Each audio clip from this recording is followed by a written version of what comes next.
Pessoal, tudo bem com vocês? Eu espero que sim. Olha só, recebemos aqui agora, depois de cancelar diversos compromissos e ser diagnosticado com insuficiência venosa crônica, aumentar os boatos referente a uma possível morte do presidente americano, do Donald Trump.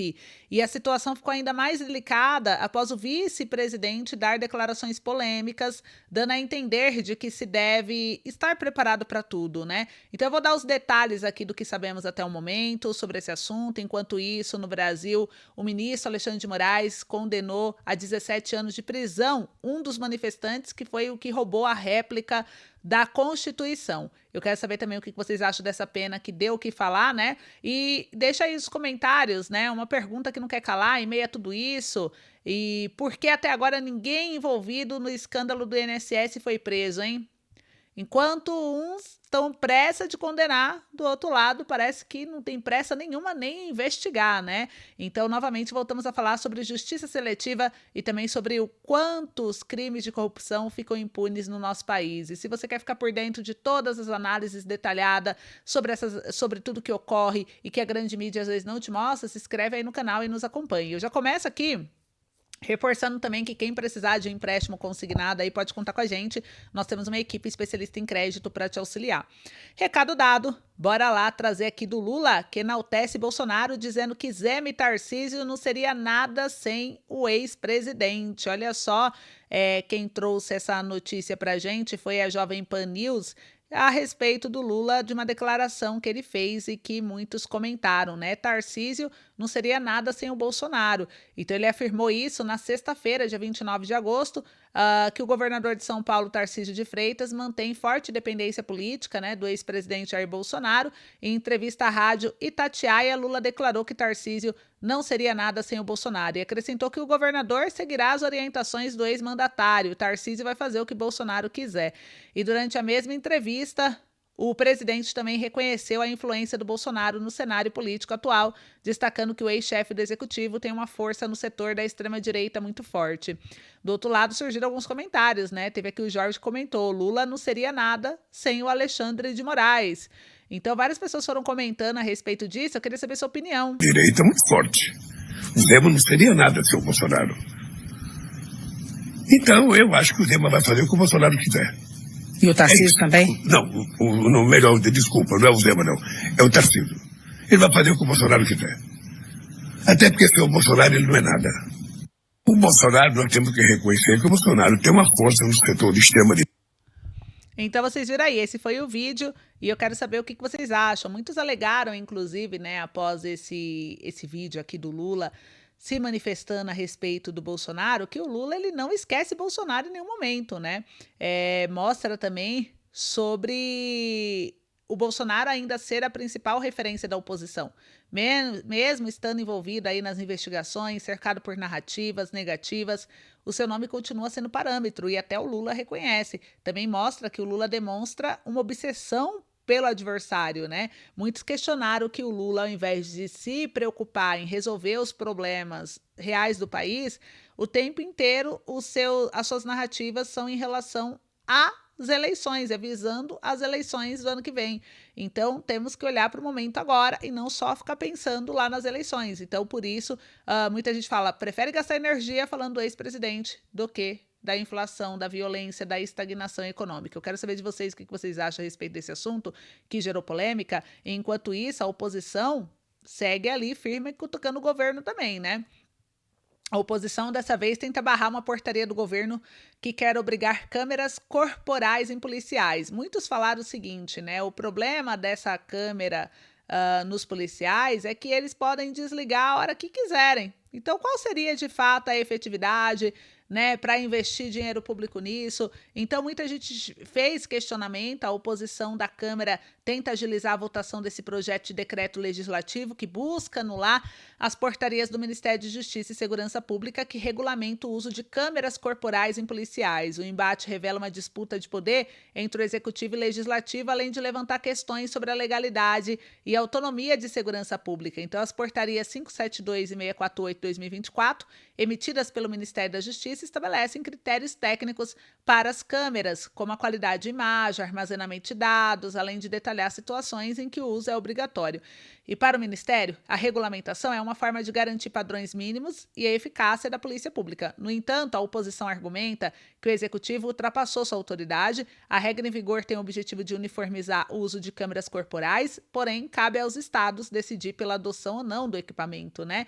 E a portaria condiciona o repasse de recursos federais no Fundo Nacional de Segurança Pública e de Penitenciário. Então tá uma briga aí, mas muita gente comenta que não tem eficácia e seria um custo desnecessário, além dessa intromissão do governo em algo que deve ser do Estado. O que vocês acharam, hein?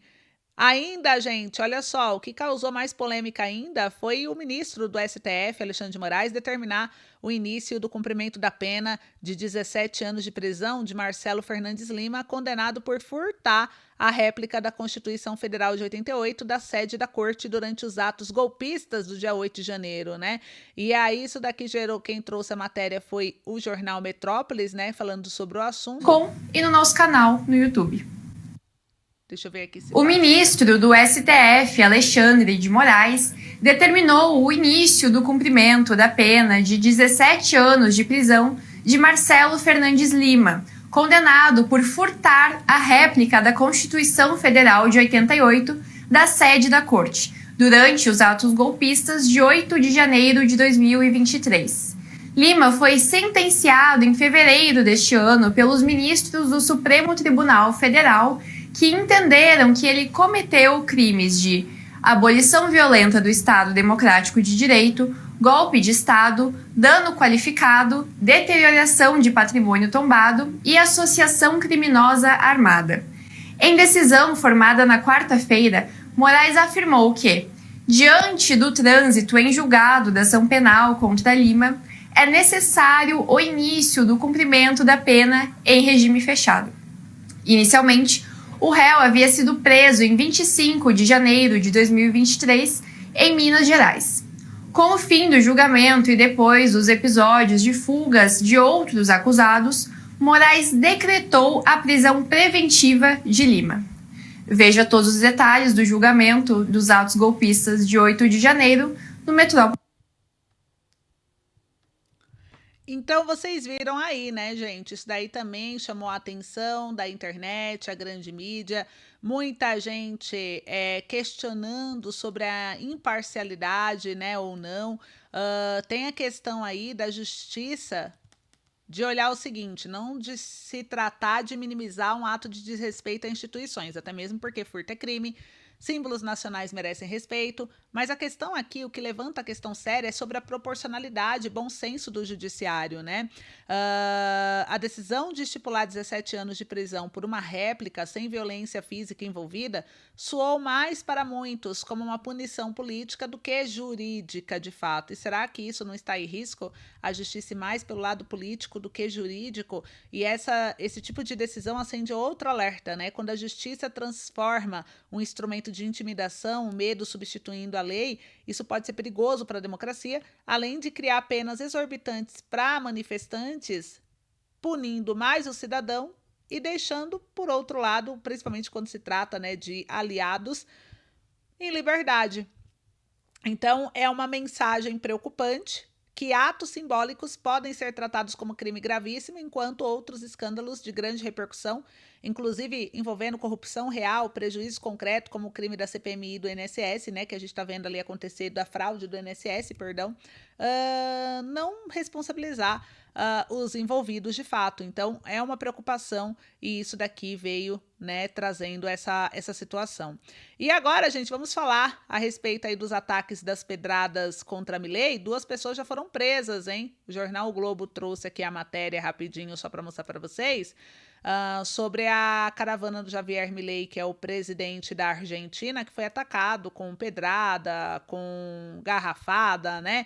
Então, o que se sabe sobre o ataque de Milei durante essa caravana, né? Então, aqui mostra o jornal o Globo que 3 pessoas já foram presas. O primeiro, tá aqui o Diego, né, Martim. Então, Diego Martim, Tiago Florentin e José Marcelino. Eles são participantes identificados, né, nessa agressividade, em tacar pedras e garrafas sobre, né, o carro onde o Milei estava. e foi uma emboscada pré-anunciada, segundo aí a polícia está investigando. Então, 2 pessoas já foram presas e a gente é o que se sabe por enquanto. O que vocês acham disso aí, hein? E enquanto isso, gente, vamos falar agora sobre o estado de saúde do Trump. O que aconteceu? O Trump morreu ou não morreu? O que está acontecendo, né? Eu vou mostrar para vocês a matéria do porquê que a gente está trazendo esse assunto.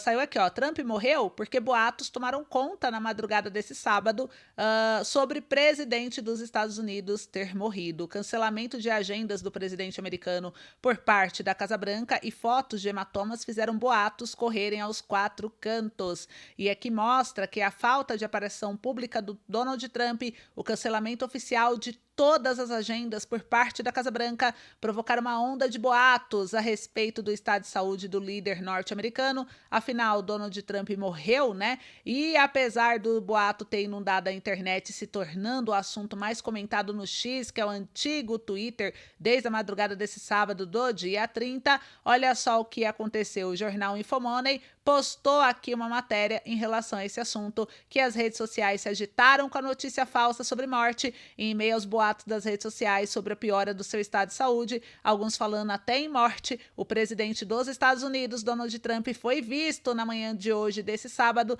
saindo da Casa Branca com uma partida de golfe, gente. Então, ao que tudo indica, Trump não morreu. Inclusive, foi postada essa foto do Trump acompanhado com sua neta, embarcando em uma comitiva em direção ao Trump Golf Club na Virgínia. E isso serviu para esfriar um pouco os rumores que levaram palavras como Trump e Casa Branca ao trend da Rede X. Então é isso. Aqui também ainda fala pelo Infomoney que posteriormente apareceu um vídeo também do presidente chegando ao campo de golfe e cumprimentando apoiadores. Então o interesse sobre o estado de saúde do Trump aumentou desde julho, quando ele foi diagnosticado com insuficiência venosa crônica. Então tá aí, gente, desvendando, né, as notícias para vocês. Um beijo, se cuidem, até logo.